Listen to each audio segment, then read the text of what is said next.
I'm just going to use the RC-2255 flattening bit again here to go ahead and do a final flatten to remove all of that excess epoxy there, and then we can go ahead and begin the sanding process. I use the Festool Rotex 150 to remove the bulk of the material, and then followed that up with the ETS 150 for a little bit finer sanding. We sanded up to 320 grit, and then I just used the ETS 125 to round over the edge of that epoxy.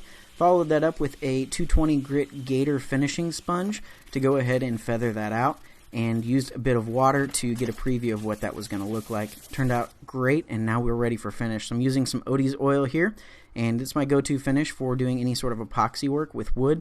It shows the epoxy great and the wood, and it makes them look the same. It doesn't give a different look to the epoxy or the wood like most finishes do. So this is pretty amazing to see this coming through.